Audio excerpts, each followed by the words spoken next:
నమస్తే ఫ్రెండ్స్, నేను మీ Shravani Harsha. Welcome back to our channel. ఇవాళ మన కథ కోడల్ని ద్వేషించిన అత్తగారికి కోడలి విలువ ఎలా తెలిసొచ్చింది. కథని చివరి వరకు వినండి. నచ్చితే కనుక ఖచ్చితంగా తప్పకుండా ఒక్క లైక్ చేయండి. ఈ కథ పైన మీ విలువైన స్పందనని కామెంట్ రూపంలో మాకు తెలియజేయండి. కొత్తవారు ఎవరైనా చూస్తున్నట్లయితే మన ఛానల్ని సబ్స్క్రైబ్ చేసుకోండి.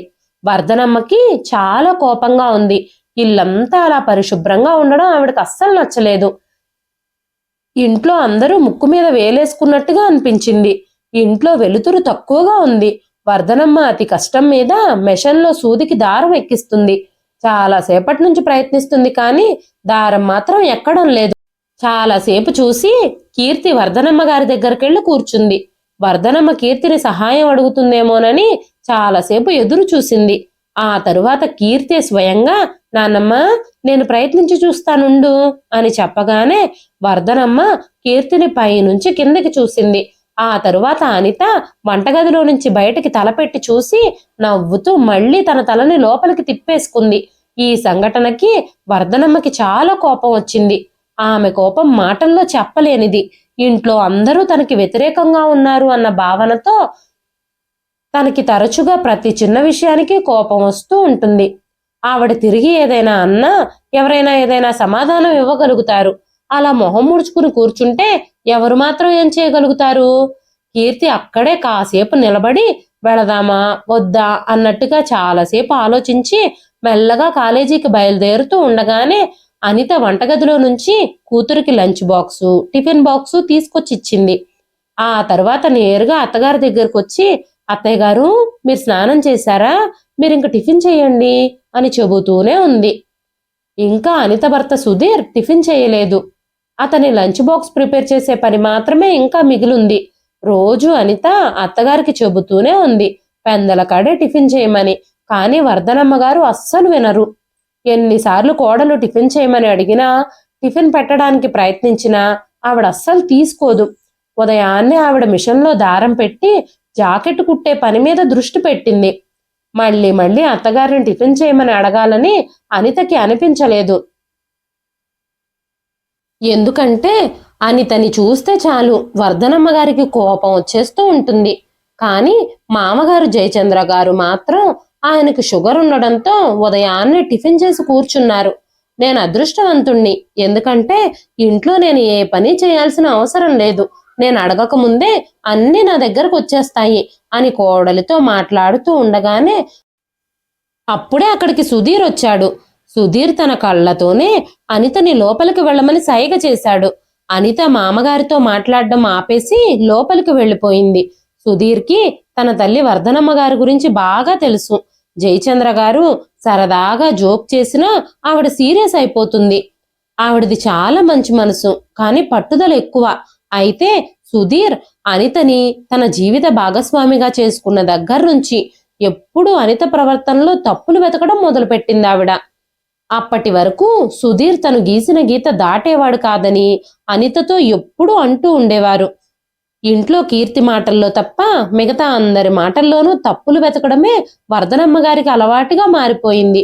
అనిత ఆవిడ్ని ఎంత ప్రేమగా చూసుకోవాలని ప్రయత్నించినా కూడా వర్ధనమ్మ గారు పట్టించుకునేవారే కాదు. వర్ధనమ్మ గారి భర్త జయచంద్ర గారు యాక్సిడెంట్లో కాళ్లు పోగొట్టుకున్న తరువాత కుటుంబ భారం మొత్తాన్ని వర్ధనమ్మ గారు మాత్రమే తన భుజాల మీద వేసుకున్నారు.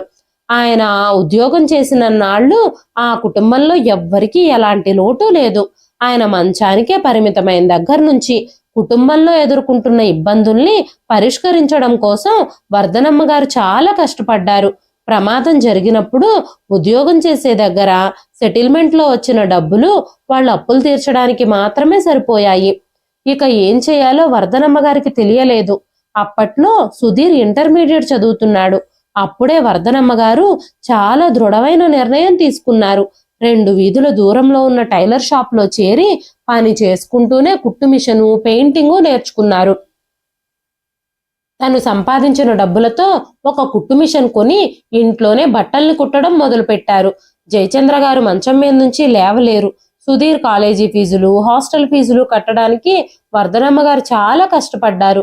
కాలేజీలో జాయిన్ అయిన తర్వాత సుధీర్ హాస్టల్లో ఉండడంతో తల్లికి ఎలాంటి సహాయము చేయలేకపోయాడు. ఇంటి పనులు చూసుకుంటూ కుట్టు మిషన్ కుట్టుకుంటూ డబ్బులు సంపాదిస్తూ వర్ధనమ్మ గారి స్వభావం మరింత కఠినంగా తయారయ్యింది. ఎవరు చెప్పే మాటలు లెక్క చేయకుండా తన నిర్ణయాలే సరైనవి అన్న ఆలోచనలో ఉండేదావిడ. చదువు పూర్తయిన వెంటనే సుధీర్ ప్రభుత్వ పరీక్షలు రాసి ఉద్యోగంలో చేరాడు.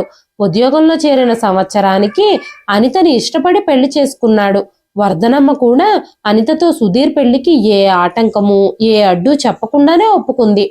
ఆ తర్వాత ఇంటి బాధ్యతల నుంచి ఆవిడ తప్పుకుంది. ఇక అప్పట్నుంచి ఒంటరిగా నిలబడి కుటుంబంపై దాడి చేయడానికే మొండితనం పెంచుకుంది. ఉద్యోగంలో చేరిన దగ్గర నుంచి మొదటి తారీఖు రాగానే సుధీర్ జీతం అంతా తెచ్చి అమ్మ చేతికే ఇచ్చేవాడు. అమ్మా, చాలా ఏళ్లుగా మీరు కష్టపడుతున్నారు, ఇప్పుడు ఇక రెస్ట్ తీసుకోండి అని క్యాజువల్గా సుధీర్ అన్న మాటలకి నాకేం వయసు అయిపోయింది, ఇక నేను పని చేయకూడదని మీరే నిర్ణయం చేస్తున్నారా, ఇక నన్ను ఎందుకు పనికిరాందాల్లాగా తీసి పారేస్తున్నారా అని కొడుకుతో అంది. వెంటనే సుధీర్, అమ్మా, నేను ఆ విధంగా అనలేదు. ఇప్పటికే కుటుంబం కోసం నువ్వు చాలా కష్టపడ్డావు, చాలా బాధలు భరించావు, ఇక నువ్వు రిలాక్స్ అవ్వమని చెప్పానంతే అంటూ అమాయకంగా చెప్పాడు సుధీర్. అది ఏవీ వద్దు, నా అవయవాలు సవ్యంగా పనిచేసినంత కాలం నేను పనిచేస్తూనే ఉంటాను, నన్ను నేను చూసుకుంటాను, ఎవ్వరు ముందు చేయి చాచాల్సిన అవసరం నాకు లేదు అంటూ కొడుకు మొహం మీద కొట్టినట్టుగానే అన్నారు వర్ధనమ్మ గారు. తల్లి మాటలకి ఏం సమాధానం చెప్పాలో సుధీర్కి అర్థం కాలేదు. తన తల్లి హృదయాన్ని గాయపరచడం ఇష్టం లేక ఊరుకున్నాడు. వర్ధనమ్మ గారు కూడా చేస్తున్న కుట్టు పనిని వదల్లేదు. ఇంతకు ముందు ఆ కుట్టు పని వల్ల కుటుంబం నడిచింది అన్నమాట నిజం, కానీ ఇప్పుడు అలా కాదు, సుధీర్ బాగానే సంపాదిస్తున్నాడు. అయితే ఈ వాస్తవాన్ని అంగీకరించడానికి వర్ధనమ్మ సిద్ధంగా లేదు. కొడుకు పెళ్లి తర్వాత వర్ధనమ్మ చాలా మారిపోయింది. కానీ సుధీర్ మాత్రం పెళ్లికి ముందు ఎలా ఉండేవాడో పెళ్ళయ్యాక కూడా అలాగే ఉంటున్నాడు. కానీ వర్ధనమ్మ మాత్రం కొడుకు పెళ్ళైన దగ్గర నుంచి కొడుకు తన్ని పట్టించుకోవడం లేదని, నిర్లక్ష్యం చేస్తున్నాడని, కోడల్ని మాత్రమే పట్టించుకుంటున్నాడు అని భావిస్తూ ఉండేది. మొదట్లో అనిత అత్తగారికే మొదటగా కాఫీ ఇచ్చి ఆ తర్వాతే భర్త కోసం కాఫీ తీసుకెళ్లేది. కానీ వర్ధనమ్మ మాత్రం ఆ కాఫీని తాగేదే కాదు. నాకు కావలసినప్పుడు నా కాఫీ నేనే కలుపుకు తెచ్చుకుంటాను, నువ్వు నీ భర్త నీ పిల్లల్ని చూసుకో చాలు, నన్నేమీ చూసుకోవాల్సిన అవసరం లేదు, నాకు ఇష్టమైనప్పుడు నేను కాఫీ తాగుతాను అంటూ అనిత ఇచ్చిన కాఫీ తాగకుండానే తనకి నచ్చినప్పుడు తానే కాఫీ కలుపుకొని తాగేది. కొన్ని రోజులకి అనిత అత్తగారికి కాఫీ ఇవ్వడం కూడా మానేసింది. వర్ధనమ్మ గారే కిచెన్లోకి వెళ్ళి కావలసినప్పుడు కాఫీ తెచ్చుకునేవారు. ఉదయాన్నే కీర్తి తన తమ్ముడు దిలీప్ 8:30 కల్లా కాలేజీలకు బయలుదేరతారు. సుధీర్ ఉదయం 9 గంటలకల్లా ఆఫీస్కి బయలుదేరతాడు. ఉదయం బ్రేక్ఫాస్ట్ లంచ్ తీసుకొని హడావిడిగా వెళ్ళిపోతారు పిల్లలిద్దరూ. ఇవన్నీ సిద్ధం చేయడం కోసం అనిత కిచెన్లో కాళ్ళకి చేతులకి చక్రాలు కట్టుకున్నట్టే తిరుగుతూ పనిచేస్తూ ఉంటుంది. కానీ వర్ధనమ్మ మాత్రం కోడలికి అస్సలు సహాయం చేయదు. తెల్లవారుజామున 5 గంటలకే మంచం దిగి పొద్దున్నే కుట్టడానికి ఏదో ఒకటి తీసుకొని మిషన్ దగ్గర కూర్చునేది. ఆ రోజు కూడా అత్తగారు పొద్దున్నే లేచారు. అసలే షుగర్ ఉంది, అందుకే ఏదో ఒకటి తినమని అనిత మధ్య మధ్యలో అడుగుతూనే ఉంటుంది. అనిత సదుద్దేశంతో తినమని పట్టుబట్టినా కూడా వర్ధనమ్మ గారు అస్సలు పట్టించుకోరు. అనిత మళ్ళీ మళ్ళీ అడిగి అత్తగారితో తిట్లు తినేదాకా ఊరుకోదు. ఇలాగే వర్ధనమ్మ గారు చిన్న చిన్న విషయాలకే ఇంటిని పెద్ద రణరంగం చేసేస్తారు. ఎప్పుడూ కనీసం 2 జాకెట్లైనా కుట్టడానికి ఎవరో ఒకరి దగ్గర నుంచి తీసుకుంటారు. ఆ రోజు కూడా ఆవిడ కుట్టడానికి ఎవరి దగ్గరో 2 జాకెట్లు తీసుకొచ్చుకున్నారు. అవి కుట్టేందుకు మ్యాచింగ్ దారం ఇంట్లో దొరకలేదు. వెంటనే మ్యాచింగ్ దారం తెమ్మని కొడుకు ఆఫీస్కు వెళ్ళేటప్పుడు చెప్పారు. ఆ రోజు సుధీర్కి వేరే ఊర్లో డ్యూటీ ఉండడంతో సుధీర్ ఆ దారం సంగతే మర్చిపోయాడు. రాత్రి సుధీర్ ఇంటికి రాగానే వర్ధనమ్మ గారు మొదటి ప్రశ్న వేశారు, దారం ఎక్కడా, మర్చిపోయావా అని. సుధీర్ ఒక్కసారిగా తల్లి ప్రశ్నకు ఆశ్చర్యపోయాడు. వెంటనే అమ్మా, నాకు ఈరోజు ఆఫీస్లో చాలా పనుంది, అందుకే నేను దారం విషయం మర్చిపోయాను అని చెప్పాడు. వెంటనే వర్ధనమ్మ గారు, ఈ జాకెట్లు ఇచ్చిన ఆవిడ రేపొద్దున్నే ఊరికి బయలుదేరుతుందట, పొద్దున కల్లా ఈ జాకెట్లు ఇచ్చి పంపించాలి, బాధ్యత లేకుండా ఇలా మర్చిపోయి వచ్చి తీసుకురాలేదు అని చెప్పడానికి నీకు సిగ్గు అనిపించడం లేదా అంటూ కొడుకుని తిట్టింది. ఇంటికి రాగానే భర్తను తిట్టిన అత్తగారిని చూసి అనితకి చాలా బాధ అనిపించింది. బయట ఏవేవో పనులతో అలసిపోయి ఇంటికొచ్చిన భర్తని అత్తగారు కనీసం అర్థం చేసుకోకపోవడం అనితకి బాధగా అనిపించింది. వెంటనే వర్ధనమ్మ గారు, నేనే వెళ్ళి కొనుక్కుంటాను, ఎవ్వరి మీద ఆధారపడకూడదు అని అనుకుంటూనే ఉంటాను, కానీ ఆధారపడాల్సి వస్తుంది, ఏం చేస్తాం? సుధీర్ మీద ఆశ పెట్టుకోకుండా నేనే కొనుక్కొచ్చుకున్నా బాగుండేది అనుకుంటూ బజారుకు బయలుదేరింది. ఆవిడ కొనుక్కుని అనవసరంగా తిట్టారన్న పశ్చాత్తాపం కూడా ఆవిడ మొహంలో కనిపించలేదు. మొండిగా షాప్కి బయలుదేరింది. ఎన్నిసార్లు సుధీర్ నేను వెళ్ళి తీసుకొస్తానని చెప్పినా కూడా ఆవిడ వినిపించుకోలేదు. వర్ధనమ్మ గారు అస్సలు వినకుండానే ఒక్కటే షాప్కి వెళ్ళిపోయింది. అలాంటి చర్యలు ఇంట్లో అప్పుడప్పుడు జరుగుతూనే ఉంటాయి. ప్రతి నెల ఇంట్లో ఏదో ఒక పెద్ద గొడవ జరుగుతుంది. అదీ కాకుండా నెల నెల రేషన్ షాప్కి అనిత వస్తానని చెబుతున్నా సరే వర్ధనమ్మ గారు అస్సలు వినిపించుకోరు.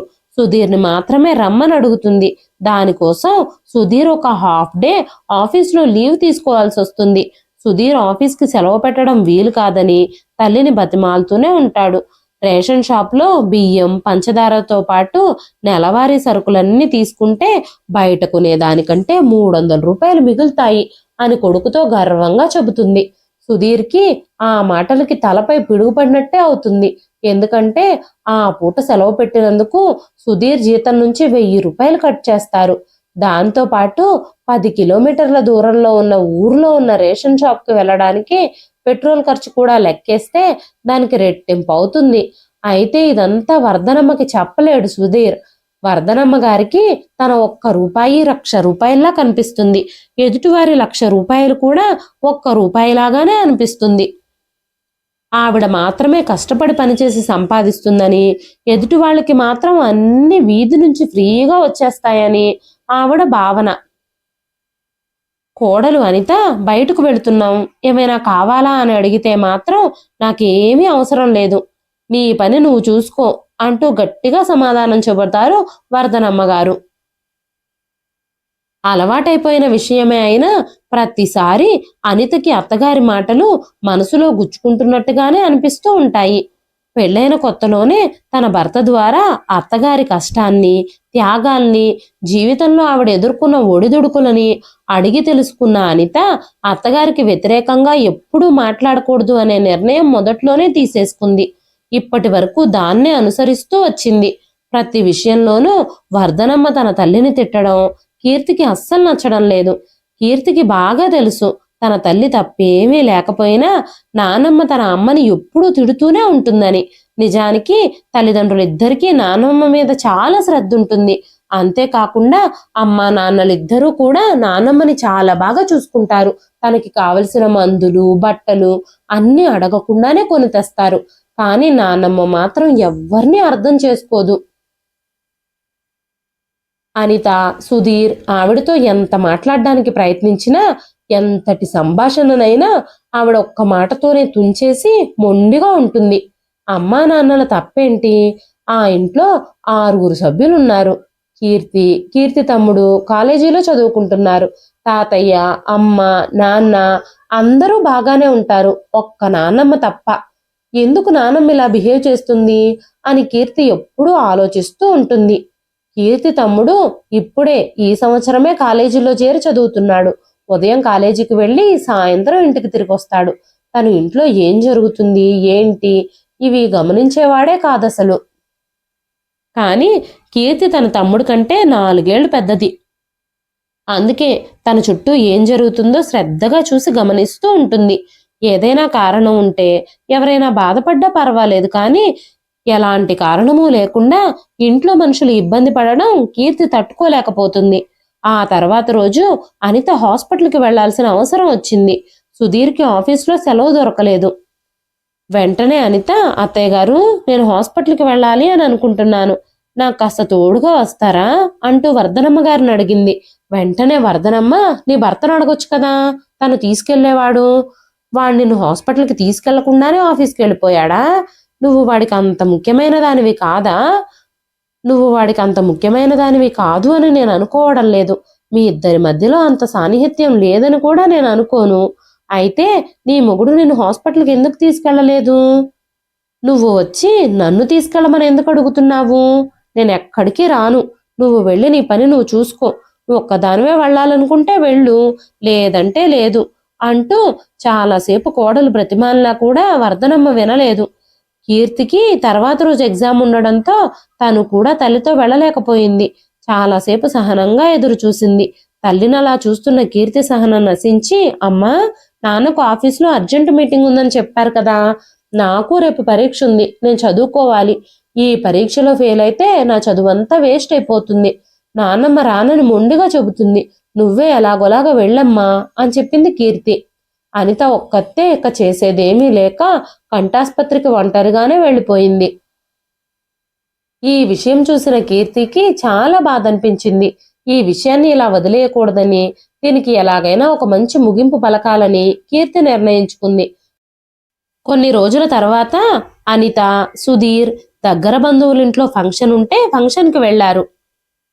ఆ రోజు కీర్తికి కాలేజీ లేదు. కీర్తి ఒక క్యాబ్ బుక్ చేసి తన నానమ్మ వర్ధనమ్మని సిటీకి వెలుపలున్న ఒక ప్రదేశానికి తీసుకెళ్ళింది. ఎక్కడికి వెళుతున్నాం మనం అని వర్ధనమ్మ అడుగుతూనే ఉంది. వర్ధనమ్మ అడిగిన ప్రశ్నలకి సమాధానానికి బదులుగా చిరునవ్వు మాత్రమే ఇచ్చింది కీర్తి. గంట ప్రయాణం తర్వాత కారు ఆగింది. కీర్తి కారు దిగి చెయ్యి చాచింది. మనవరాలు చెయ్యి పట్టుకుని కిందకి దిగి ఎక్కడికొచ్చాం మనం అంటూ మనవరాలి మొహంలోకి చూస్తూ ప్రశ్నించింది వర్ధనమ్మ. వర్ధనమ్మ, కీర్తి ఇద్దరూ ఒక పెద్ద భవనం ముందు ఆగారు. అది ఒక old age home. ASHA old age home కి స్వాగతం అని బోర్డు కూడా పెట్టుంది అక్కడ. అంత పెద్ద భవనంలోకి అడుగు పెట్టగానే ఎదురుగా వర్ధనమ్మ వయసు వాళ్లే ఉన్నారక్కడ. ఒక నడి వయసు ఉన్న ఆవిడ కీర్తిని చూసి కీర్తి దగ్గరకు వచ్చి, కీర్తి, ఈ రోజు ఇంత హఠాత్తుగా ఇక్కడికి ఎందుకు వచ్చావు?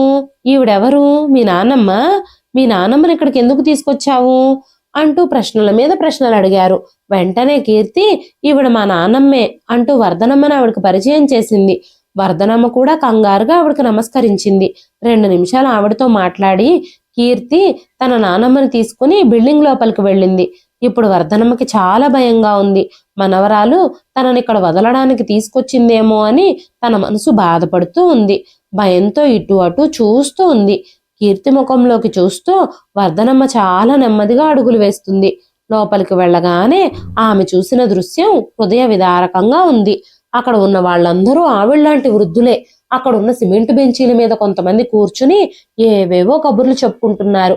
మరికొందరు ఏదో ఒక పని చెయ్యాలి కదా అని వాకింగ్ చేస్తున్నట్టుగా నడుస్తున్నారు. మరికొంతమంది చెట్ల కింద కూర్చుని మాట్లాడుకుంటున్నారు. లోపలికొచ్చిన కీర్తిని చూడగానే వాళ్ళందరి ముఖాలు ఒక్కసారిగా వికసించాయి. అందరూ కీర్తిని చూసి నవ్వుతున్నారు. కీర్తి కూడా తన నానమ్మతో కలిసి ఒక బెంచ్ మీద కూర్చుంది. అక్కడ వృద్ధులందరూ వచ్చి కీర్తి వాళ్ళ చుట్టూ గుమికూడారు. ఇవాళ రేపు కాలేజీ అమ్మాయిలందరూ షాపింగ్ మాల్స్ అని, కాఫీ షాప్లని, రెస్టారెంట్లని, సినిమాలని, షికార్లని తిరుగుతూ ఉంటే కీర్తి ఇంకా తన స్నేహితులు మాత్రం నెలకి 1-2 సార్లు ఈ వృద్ధాశ్రమాన్ని సందర్శిస్తూ ఉంటారు. రోజంతా అక్కడ ప్రజలతో మాట్లాడుతూ ఉంటారు. అక్కడ ఉన్న వాళ్ళందరితో కలిసి సరదాగా వంట చేసి వాళ్ళందరికీ పెట్టి వీళ్ళు కూడా భోజనం చేసి అక్కడి నుంచి బయలుదేరుతూ ఉంటారు. ఇదంతా 3 ఏళ్లుగా జరుగుతున్న నిత్య కృత్యమే. కానీ ఈరోజు కీర్తి తన స్నేహితులతో కాకుండా ఒక వృద్ధురాల్ని తీసుకుని ఒంటరిగా రావడం చూసి ఒక అవ్వ, కీర్తి, ఏంటి నువ్వు ఒంటరిగా వచ్చావీసారి అని అడిగింది. వెంటనే కీర్తి, నేనెప్పుడు వచ్చినట్టు రొటీన్ గా రాలేదు. ఈసారి మా నాన్నమ్మని తీసుకొచ్చాను. ఈవిడే మా నాన్నమ్మ, పేరు వర్ధనమ్మ అని చెప్పగానే అక్కడున్న ఒక పెద్ద ఆవిడ, నువ్వు మీ నాన్నమ్మ పేరుని ఎంత చక్కగా చెబుతున్నావు. మా మనవడికి మనవరాలికి అయితే నా పేరు కూడా తెలియదు అంటూ ఒక బామ్మ చెప్పింది. ఈ మాటలు విన్న వర్ధనమ్మ షాక్ అయిపోయింది. అదేమిటి, మీ మనవాళ్ళకి మీ మనవరాళ్ళకి మీ పేరు తెలియదా? అలా ఎందుకు అని అడిగింది. ఒక్కసారిగా ఆ పెద్దావిడ చిరునవ్వుతో, మా కోడలు మా మనవాళ్ళని మనవరాళ్ళని ఒక్కరోజు కూడా నాతో మాట్లాడనీయలేదు. వాళ్ళు కొద్దిగా పెరుగుతూ ఉన్న టైంలోనే నన్ను తీసుకొచ్చి ఇక్కడ ఆశ్రమంలో చేర్పించేశారు. ఇక వాళ్ళకి నా పేరేం తెలుస్తుంది? కానీ నాకు మా పిల్లలతో కలిసి ఆ ఇంట్లోనే ఉండాలని ఆశ. నేను ఎప్పుడూ మా కొడుకుని ఇబ్బంది పెట్టలేదు. ఇంటి పనులన్నీ నేనే చేసేదాన్ని. అయినా సరే మా కోడలు నాకొక్క కప్పు కాఫీ కూడా తీసుకొచ్చి ఎప్పుడూ ఇవ్వలేదు. ఎంత తలనొప్పొచ్చినా సరే, ఆఖరికి జ్వరం వచ్చినా సరే నేనే లేచి నా కాఫీ ఏదో కలుపుకొచ్చుకోవాలి. అందరి కోసం ఇంట్లో వంట చేసినా సరే నువ్వు తిన్నావా అని ఎవ్వరూ నన్ను అడగరు. ఆ ఇంట్లో జీవం లేని బ్రతుకు బ్రతికేదాన్ని నేను. నేను ఎంత కష్టపడి పనిచేసినా కూడా నువ్వేం చేశావు అని అడిగేవాళ్ళు ఇంట్లో ఉండేవాళ్లే కాదు. వృద్ధాప్యంలో అనారోగ్యంగా ఉన్నా సరే నేను అన్ని పనులు చేసి పడుకోవాల్సిందే. ఎంత ఒంట్లో బాగోకపోయినా సరే కొడుకు గాని కోడలు గాని నన్ను హాస్పిటల్కి తీసుకెళ్లాలని కూడా అనుకోరు. హాస్పిటల్కి తీసుకెళ్లే సంగతి పక్కన పెడితే నా కోసం ఒక మాత్ర కూడా కొనిచ్చివ్వరు. ఇన్ని సహించినా కూడా నన్ను వాళ్ళు భారంగానే భావించి ఇదిగో ఇలా ఆశ్రమంలో చేర్పించేశారు అని ఒక ఆవిడ మాట్లాడుతూ ఉండగానే ఇంతలో ఇంకో ఆవిడ మాట్లాడడం మొదలుపెట్టింది. దాదాపుగా 3 ఏళ్లుగా నా కొడుకింట్లో నాతో ఎవ్వరూ మాట్లాడలేదు. నేను ఎప్పుడైనా వెళ్ళినా కూడా వాళ్ళల్లో ఎలాంటి స్పందన ఉండదు. ఏదో సంబంధం లేని ప్రదేశంలో ఉన్నట్టుగా నాకు అనిపిస్తుంది. అది నరకం కంటే ఘోరంగా ఉంటుంది. వాళ్ళు నన్ను ఇంట్లో పని చేయమని అడుగుతారు. కావలసిన పనులన్నీ చెప్పి చేయించుకుంటారు. కానీ మా కోడలు మా ఇంట్లో నన్ను దేన్ని ముట్టుకోనివ్వదు. ఇంట్లో కూరగాయలు కోసే హక్కు కూడా నాకు లేదు. తన భర్త కోసము తన పిల్లల కోసము మాత్రమే వంటలు చేస్తుంది మా కోడలు. తన స్నేహితులు వస్తే కూడా వంట చేసి పెడుతుంది. కానీ నాకొక్క ముద్ద పెట్టాలంటే మాత్రం చాలా బాధపడిపోతూ ఉంటుంది. నా మనవణ్ణి మనవరాల్ని కూడా నా దగ్గరికి రానివ్వదు. వాళ్ళు ఎప్పుడూ టీవీ చూస్తూ ఉంటారు. నేను నా గదిలో కూర్చుని ఉండాలి, బయటకు రాకూడదు. వాళ్ళు కూడా నా దగ్గరకు వచ్చి ఎప్పుడూ కూర్చోరు. వాళ్ళందరూ తమ పనుల్లో తాము బిజీగా ఉంటారు. చాలా రోజులు ఓపిగ్గా ఎదురు చూసి వాళ్ళ ప్రవర్తనలో ఎలాంటి మార్పు రాకపోవడంతో నా అంతట నేనుగానే ఇక్కడికి వచ్చేశాను. అక్కడ ఎవ్వరూ లేని దానిలాగా ఒంటరిగా బ్రతకడం కంటే ఇక్కడ కనీసం నలుగురితో మాట్లాడుకుంటూ నా జీవితం వెళ్ళమారిపోతుంది అంటూ ఆ పెద్దావిడ నిరాశగా చెప్పింది. ఆప్యాయత లేని కన్నబిడ్డల మధ్య ఉండడం కంటే ఎవరో ఒకరు మనల్ని పలకరించే దిక్కున్న చోటు ఉంటే అదే కాస్త తృప్తి జీవితాలకి అని ఇంకో పెద్దావిడ అంది. ఈ మాటలన్నీ మౌనంగా వింటున్న వర్ధనమ్మకి ఇంతవరకు తను ఎంత పెద్ద తప్పు చేసిందో అర్థమైంది. నానమ్మ ముఖం చూస్తూ ఉంటే కీర్తికి తనని ఇక్కడికి తీసుకొచ్చిన ప్లాన్ సక్సెస్ అయ్యేలా ఉందేమో అని అనిపించింది. తన కోరిక నెరవేరుతుందన్న ఆశతోనే చాలా మనశ్శాంతితో ఆ పెద్దవాళ్ళందరితో కాసేపు మాట్లాడి తన నానమ్మని తీసుకొని మళ్ళీ ఇంటికి బయలుదేరింది. కారులో నాన్నమ్మ మనవరాలు ఇద్దరూ నిశ్శబ్దంగా కూర్చున్నారు. వర్ధనమ్మ మొదటగా నిశ్శబ్దాన్ని ఛేదించింది. ఇంతకాలము నా మనసులో పెట్టుకున్న లెక్కలన్నీ తప్పననిపిస్తోంది అంది వర్ధనమ్మ. మనవరాలు తనని ఆశ్రమంలో వదలడానికి తీసుకెళ్లిపోతుందేమోనని వర్ధనమ్మ కంగారు పడిపోయింది.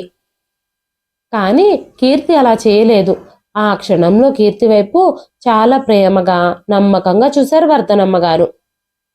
వర్ధనమ్మ గారు కారులో కూర్చుని ఆలోచించుకుంటూ ఉన్నారు. కీర్తితో మాట్లాడుతూ నా మొండి స్వభావం వల్ల ఇంట్లో అందరినీ ఇబ్బంది పెట్టాను.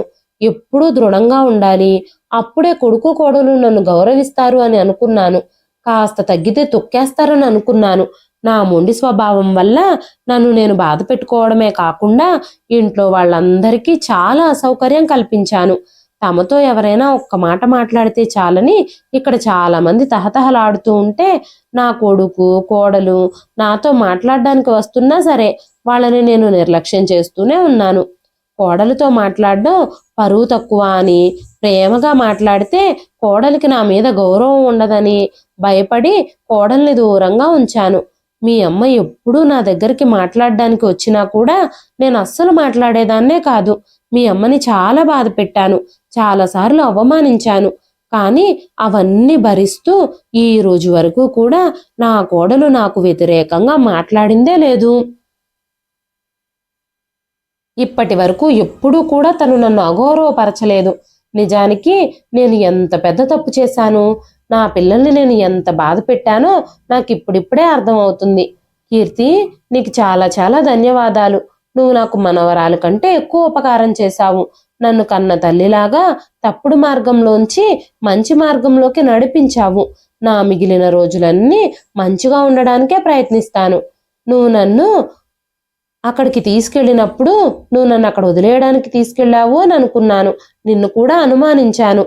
ఏది నా బలం అనుకున్నానో అదే నా బలహీనత. అది ఇప్పుడిప్పుడే నాకు అర్థమవుతుంది అంటూ వర్ధనమ్మ కన్నీటి స్వరంతో చెప్పింది. కీర్తి తన నానమ్మ చేతిని ప్రేమగా పట్టుకొని నానమ్మతో చాలా మృదువైన స్వరంతో మాట్లాడుతూ, నానమ్మ, మీ పనిని మా నాన్న చాలా అభినందిస్తారు. మీ కష్టం వల్ల, కష్టార్జితం వల్లే ఆయన ఈరోజు ఇంత ఉన్నతమైన స్థానంలో నిలిచారు. ఆయన చేసే పనికి కూడా నువ్వు విలువిస్తే ఆయన చాలా సంతోషిస్తారు. అంతేకాకుండా నాన్నలాగే అమ్మ కూడా నీ మీద చాలా శ్రద్ధ తీసుకుంటుంది. మేమందరం ఇంట్లో సాధారణ జీవితమే గడుపుతున్నాము. కాబట్టి డబ్బు సమస్యలు, శారీరక సమస్యలు, ఆరోగ్య సమస్యలు ఏమీ లేవు. మనమందరం ఎందుకు సంతోషంగా ఉండకూడదు అని కీర్తి అడిగింది. కానీ వర్ధనమ్మ నుంచి ఎలాంటి సమాధానమును ఆశించలేదు తను. అంతలోనే కారు ఇంటి ముందు ఆగింది. కారు దిగి కీర్తి, వర్ధనమ్మ ఇంట్లోకొచ్చారు. అప్పటికి సుధీర్ ఇంకా అనిత ఫంక్షన్ నుంచి తిరిగి రాలేదు. ఇంట్లోకి రాగానే మొదటి పనిగా వర్ధనమ్మ కీర్తి సహాయంతో ఆ కుట్టు మిషన్ తీసుకెళ్లి స్టోర్ రూమ్ లో పెట్టేసి వచ్చింది. ఆ తరువాత కాసేపటికి సుధీర్ ఇంకా అనిత ఇంటికొచ్చారు. వాళ్ళని చూడగానే వర్ధనమ్మ ఎదురెళ్ళి ఎండలో పడొచ్చారు. కాసేపు విశ్రాంతి తీసుకోండి, ప్రశాంతంగా కూర్చోండి, రండి అని చెప్పి వాళ్ళని కూర్చోబెట్టి చల్లగా మంచినీళ్ళు తెచ్చిచ్చింది. అత్తగారు తన సొంత చేతులతో తనకి మంచినీళ్ళు ఇవ్వడం చూసి అనితకి ఏం జరుగుతుందో అర్థం కాలేదు. సుధీర్ కూడా చాలా ఆశ్చర్యపోయాడు. మాట్లాడుతున్నది తన తల్లేనా అని ఆశ్చర్యంగా చూస్తున్నాడు. హాల్లో కుట్టు మిషన్ కూడా కనిపించకపోవడంతో అనిత, సుధీర్ ఇద్దరూ అయోమయంలో పడ్డారు.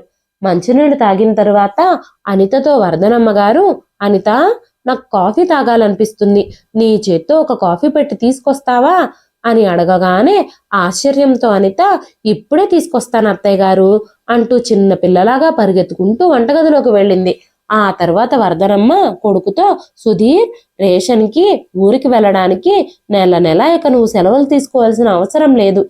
రేషన్ కార్డు తీసుకొని కావాలంటే కోడలు నేను వెళతాము అంటూ నవ్వుతూ చెప్పింది. వర్ధనమ్మ చాలా ఏళ్ల తర్వాత అలా నవ్వడం చూసి సుధీర్ చాలా ఎంజాయ్ చేస్తున్నాడు. కొంతమంది పెద్దవాళ్ళు తమ గౌరవం నిలబెట్టుకోవాలన్న తపనతో ఎవ్వరితోనూ సరిగ్గా మాట్లాడకుండా కఠినంగా ఉండడానికి ప్రయత్నిస్తూ ఉంటారు. కానీ జీవితంలోని వాస్తవికతను అర్థం చేసుకొని కాలానికి అనుగుణంగా మనల్ని మనం మర్చుకోవాలి. అప్పుడే మనం ప్రశాంతంగా ఉండగలం. అప్పుడే మన చుట్టూ ఉన్న వాళ్ళు కూడా సంతోషంగా ఉంటారు అనే విషయం వర్ధనమ్మకి మనవరాలు వల్లే అర్థమైంది. ఆ రోజు నుంచి ఆ ఇల్లంతా సంతోషంతో, ఆనందంతో నిండిపోయింది. ఇదండి ఈ రోజు కథ. ఈ కథ మీకు ఎలా అనిపించింది? కథ నచ్చితే ఒక లైక్ చేయండి. ఈ కథకైనా మీ విలువైన స్పందనని కామెంట్ రూపంలో మాకు తెలియజేయండి. మరెన్నో ఇలాంటి ఇంట్రెస్టింగ్ కథల కోసం మన ఛానల్ని సబ్స్క్రైబ్ చేసుకోండి. మరొక మంచి కథతో రేపు మళ్ళీ కలుస్తానండి. అంతవరకు సెలవు.